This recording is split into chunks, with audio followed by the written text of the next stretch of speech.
Alright, now we got another issue. I noticed gas dripping the other day when I put gas in it.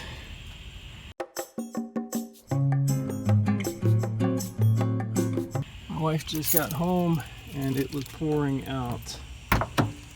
Let's get it up on these ramps and see what we can find. Oh, the tank's wet.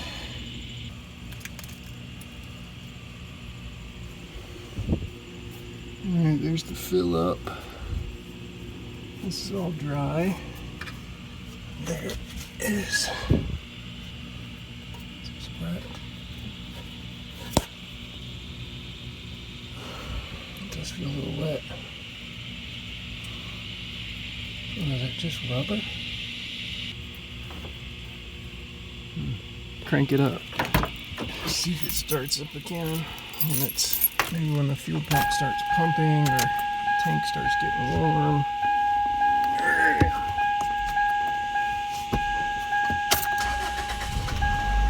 And get some cardboard and lay under here.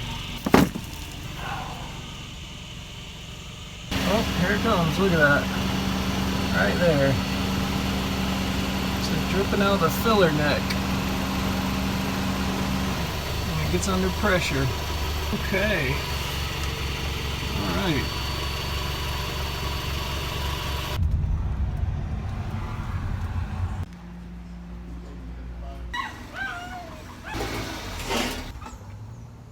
Alright, I'm hoping this is all I'll need for the job. Here's the part. Spectra Premium.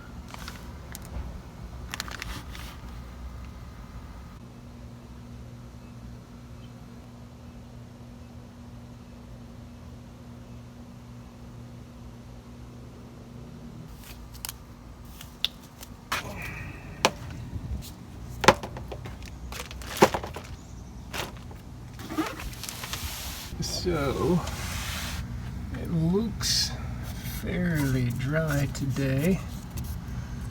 I've been driving it around to use up some of the gas so that hopefully the gas is down far enough where none's going to come out when I take this off.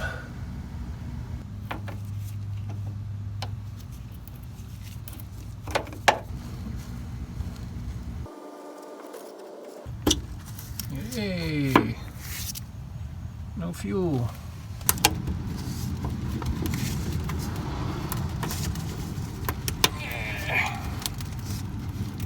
So I'm just twisting it here. There we go. Look at this. Something chewed through the fuel line. That's the problem. I bet that's why I was having all those EVAP codes. P0440, 441, and 446. Alright, obviously the first one just means there's a problem with the emission system, so we can kind of ignore that because this is telling us what the problems are. System incorrect, no purge flow. System vent control fault. Okay, so what happens is, if I understand right, there's a canister, a charcoal canister, and as your fuel tank builds pressure when you're driving it around, all the fuel gases are sent into this charcoal canister. And then after you turn the engine off, I believe, or at certain times, it uses the system vent and purges the canister of the captured fumes. So if there's a hole in your gas tank, or if there's any way for air or fuel or gases whatsoever to leak out of the fuel system, then it can't build up the pressure that forces the fumes into the canister. And if it doesn't have any pressure, then when it goes to release the fumes out of the canister, there is no purge flow.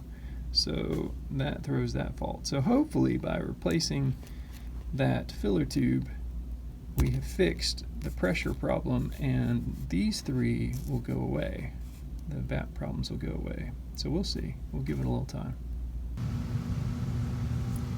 Huh. Let's have these flat spots. I think this went on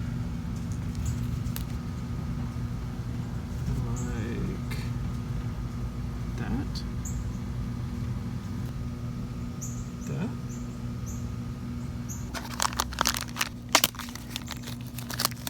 hope this is right. See if I can get it up in there. That way.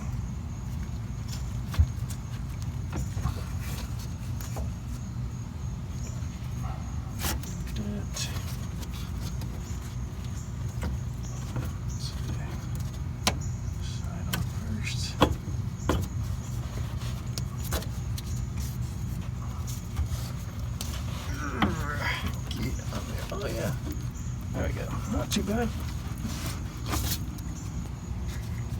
Now this side, I don't think this is going to be as fun. No, I think I'm going to have to do that side first. Alright, that off. I'll just go this way with it. That end is relieved, and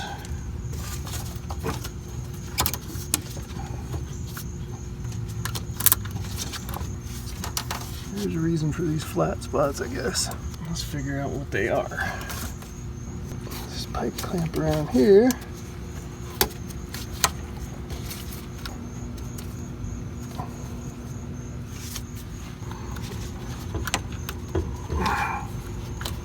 Get on there. That might be good enough. Let's see if we can get this side. We literally have a teacher, an adult with a master's degree. Oh. Come on. There we go.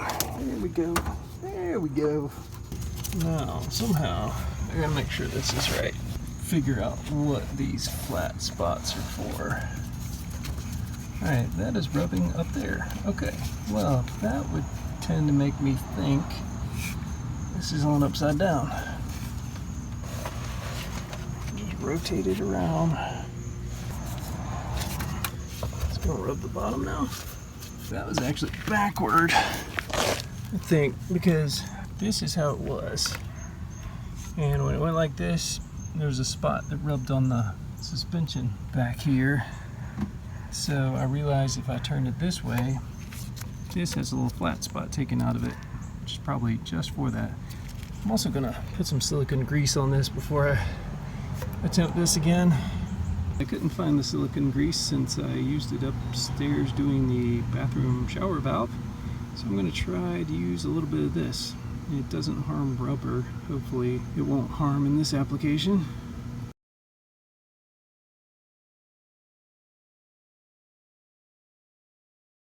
Right there. There's the flat spot. Look at that. Oh my. Oh my. We'll just put both sides on. Excuse me, I need two hands again. I think. Yep. Alright. I'm just going to touch it. Ooh, nice. Nice, nice, nice. Alright, now, where's the flat spot? See if you can see what I'm talking about. Oh, I got the flat spot exactly in the right place. Look at that. Right there. I don't know if you can see that. See? Flat right there. Alright, so I just need to tighten that.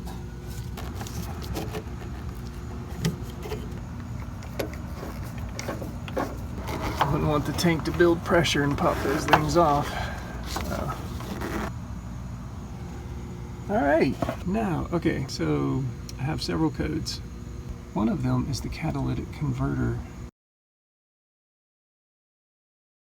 But the mass airflow sensor can actually cause bad readings that cause the engine to run rich or lean or whatever and call a CAT code.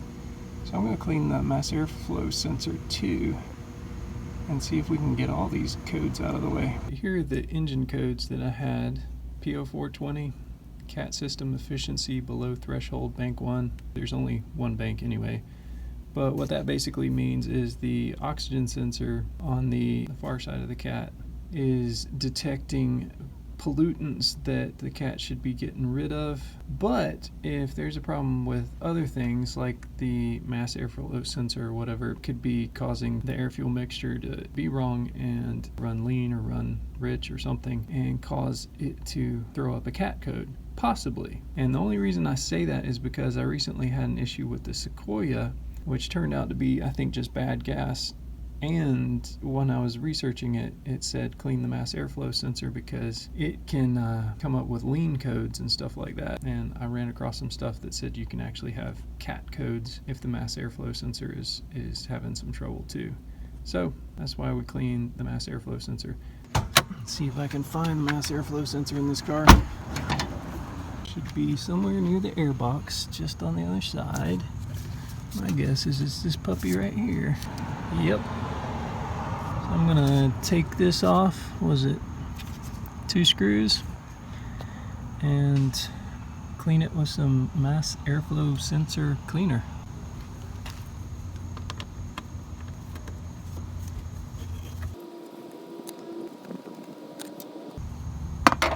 Got to be really gentle with this, I think. Very delicate. Very delicate and very expensive. And very not unscrewed yet.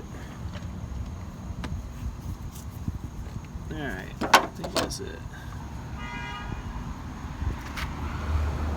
Oh yeah, I think that is dirty. And I just dropped that teensy tiny little screw. It's okay, I see it down there. Alright, see these here? If you can see, little wires right in there. They get dirty, and then there's actually some little wires down inside there that get dirty. You can't touch them. You know, you might want to watch something else before you take my word for it, but you can't touch the wires with anything to clean them, and they recommend only using mass airflow sensor cleaner. So let's try it out. Try to keep this in frame.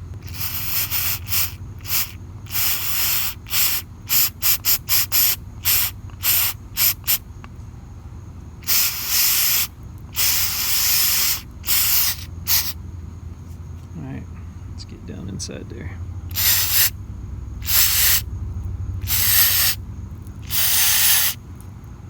Can't tell if there's anything in one side. I see the wires in this side. I don't see anything in that side. I'm not sure. They say empty half a can. It was the Toyota maintenance guy.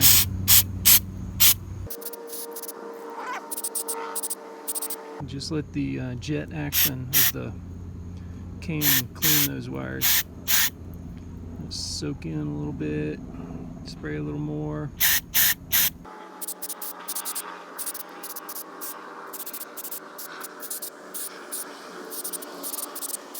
All right, we'll go with that. I'll just let that evaporate entirely. I'll wipe off the outside of this, but I'm not going to touch anything important.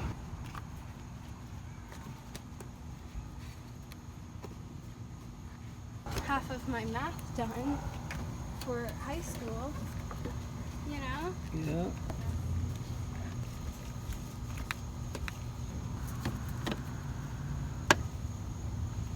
Right. Back on there. Connector back on there. Hopefully, after we clear these codes, they won't come back. To clear the codes, I'm just gonna take the negative off the battery, negative terminal off for like 10 minutes or while I eat dinner.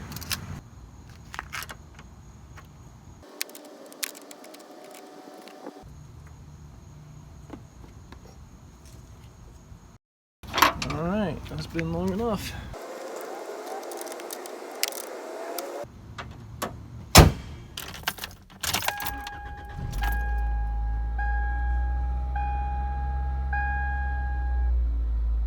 See no engine light this morning. Let's see how long that lasts. Alright, the check engine light is back on again. So So I guess I need to go get the codes read. I have a feeling it's the CAT code again, but I'm hoping the EVAP is okay now. Well, some good news and some bad news, and oddly is the exact opposite I would have thought. So the CAT codes have gone away. I thought, if anything, that would be what came back. But the fuel codes, small leak detected, are still there, or at least two of them are. Let me see what it says, and this is what he told me. He says, your gas cap's loose, man. I do have like an aftermarket gas cap on it, but you know, it seems to seal. It's got a nice rubber O-ring on it. It's not dried out, it looks pretty new. I don't know, but it looks like the CAT code, at least for now, is staying away. So maybe that mass airflow sensor was the trick. Maybe I'll go back under the car one more time and see if I can find any other bad looking hoses. So obviously the fuel filler tube change fixed the major EVAP problem, I guess. Let's go under there one last time and see if we see anything obvious. There's the filler tube replaced. No signs of leakage. Alright, and all the EVAP stuff is over here. So this box, that's I guess the charcoal canister. And these are all the hoses. And none of them appear dry or cracked or anything. Let's see. And these are metal going up top there.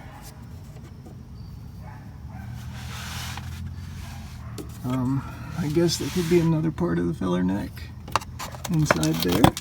Well, that's metal too. And you know, it could be. We just need to replace the fuel cap.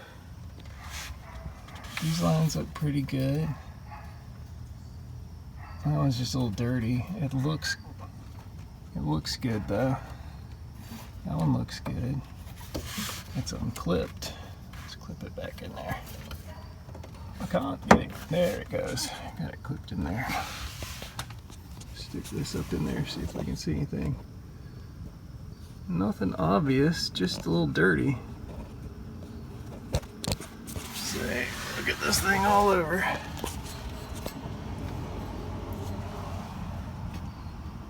Canister looks decent. I mean, I don't see anything that could be causing a problem. Alright, well, I'm gonna say this isn't a major problem, so I'm gonna leave those EVAP codes, see if anything else turns up. Maybe I'll replace the fuel cap with a Toyota one. If this isn't the Toyota one, I'm not even sure. Might be a stand cap or something. But it looks like cleaning the mass air temperature sensor fixed the CAT codes. But you know, I don't know how long that'll last. Because I have heard that these oil burners, which if you watch my other video, you'll know this is an oil burner. They can get oil really fast in the CAT, and then the CAT readings get off, and that's why you get CAT codes in these. So it doesn't really do any good to mess with the CAT because it's an oil problem and not really a CAT problem, even though it's causing you to make more emissions because obviously you're burning oil. So we're gonna call this done for now. We'll just leave the engine light on, and like I said, maybe change the fuel cap in the future. But at least we got the filler hose done, and we're not like leaking fuel when we go to fill up anymore.